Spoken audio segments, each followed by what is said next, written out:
Hello, Fuzz Noodles. Riv here, and today we're going to talk about the future of furry YouTube.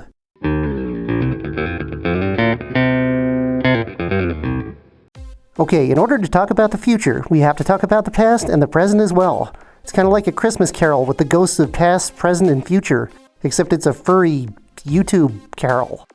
So how did furry YouTube get started, and when did it get started? Well, I didn't do a whole lot of research, but I'd be willing to bet there was some furry-related content popping up on YouTube shortly after YouTube became a thing. Now, what I consider kind of the golden era of furry YouTube was around 2015, 2016, into early 2017. This was the time when channels like Majira and Pokari, and some of the ones that are really big right now, got their start. Some of them started from scratch on YouTube, and some of them moved over when the Vine app shut down, and brought a bunch of those followers over with them to YouTube, which helped their success. This was the era where if you started a furry YouTube channel, your content was pretty good, you uploaded pretty regularly, you could expect to see 5, 10, 15,000 subscribers pretty quick. And of that group of new furry YouTubers around that time, the ones who really stood out, the ones who had the right personality, the right content, who appealed to the changing demographics of the furry fandom, which was getting younger and getting more predominantly LGBT, well, they really took off. They had a lot of success.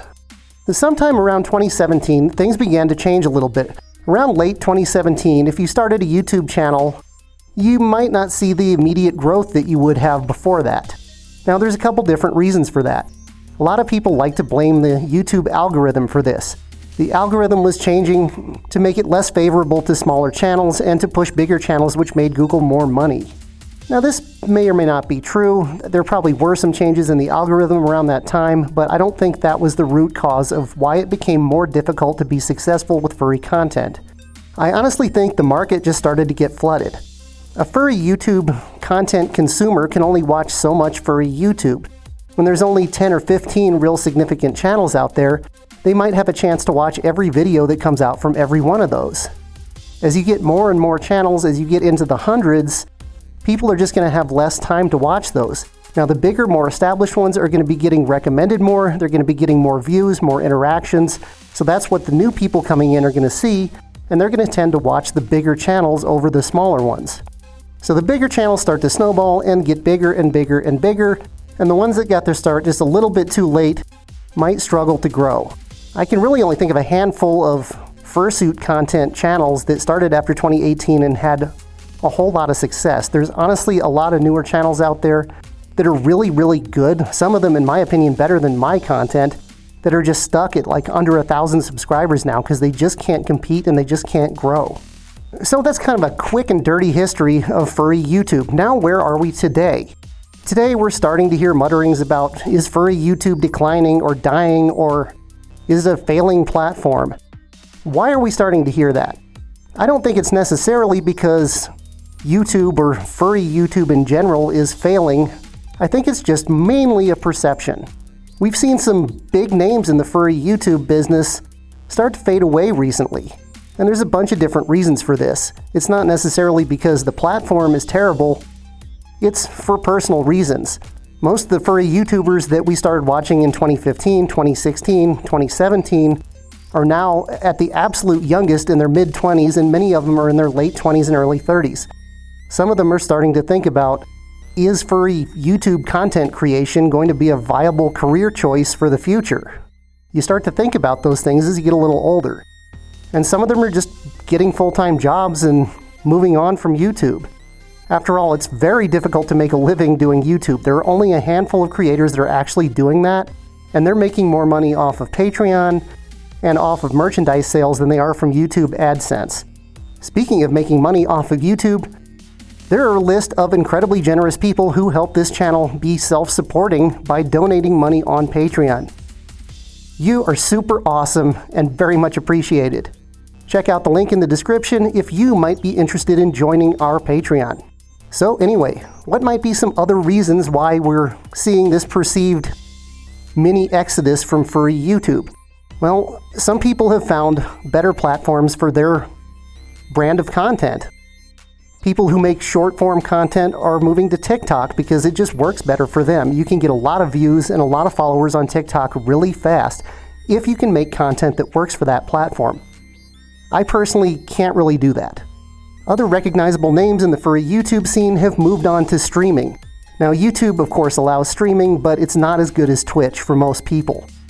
Twitch seems to be the go-to place for streaming right now, and a lot of furry YouTubers have just sort of moved on to that. It's more fun, it's more spontaneous, they can interact in a real-time basis with their viewers, and it just works better for some of them. There's also a burnout factor. After making fursuit content, standing up in front of a camera talking about furry fandom topics over and over again, week in, week out, for years and years and years on end, eventually you just start to run out of things to say. You just start to run out of topics. You feel like you've covered everything, and where do you go from there? Now, thankfully, this channel is not anywhere near that yet. We still got plenty of years to go, but I can see how it happens. It's hot, it's tiring in these fursuits, just standing in a room talking to a camera. You have to do a lot of takes over and over again if you're not good enough to be able to just spit out everything you need to say on the first take. And there's a lot of editing involved, and if you work full-time and you do this as a hobby, it's a lot to ask. And a lot of people have just become burnt out on it and decided they don't want to do it anymore. Now, with all that said, I'm not giving YouTube a total A+ here. I think the YouTube algorithm has changed over the years, favoring more and more the bigger channels who are going to make them more money. After all, YouTube is out to make money. Not that the platform is a horrible thing. I mean, they're still allowing us to host our videos in ultra high definition if we want to, hours on end if we want to, for free. So you're not going to hear me ripping on YouTube and Google saying how terrible they are when basically they're still giving this service to us at no charge. So that brings us to the ghost of YouTube future. Where do we go from here? Where does furry YouTube go from here? There are a few things I can see happening. The first is already kind of happening. People who are a better match for different platforms are moving on to those other platforms, and that's a healthy thing for everyone involved. It's a healthy thing for us smaller YouTubers because now maybe we're competing less for viewers, and people might be happier making content over on TikTok. If they can do fun camera tricks and witty little quick funny things, dance moves, or whatever works for them, that's awesome, and honestly, TikTok is probably a better platform for that. If streaming is your cup of tea, yeah, you're probably better off on Twitch. It's just a better platform for that. So even if we do have some people moving away from the YouTube platform, it's not a bad thing. It might actually help out some of us smaller creators. The other thing that could happen is that maybe eventually there'll be a viable competitor to YouTube. The problem is the amount of capital it would take to start up a project like that would be immense. The amount of storage space it takes to run something like YouTube is just incomprehensibly large. They sort of almost have a monopoly at this point. They're really the only one that's big enough to handle all this data and everything else that's involved in running a major website like this. So I don't think they're going away anytime soon. Regardless of what genre of video content it is, a lot of it's probably going to end up on YouTube for the foreseeable future. I personally would love to see a viable competitor to YouTube.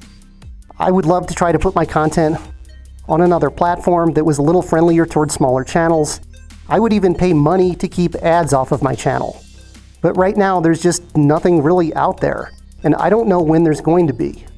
What I'm getting at is, at least in my opinion, furry YouTube is not going anywhere in the near future. The platform is not dying. I plan to keep going as long as I can. If there is a viable alternative someday, I'll be happy to explore that, but in the meantime, YouTube is what works for me.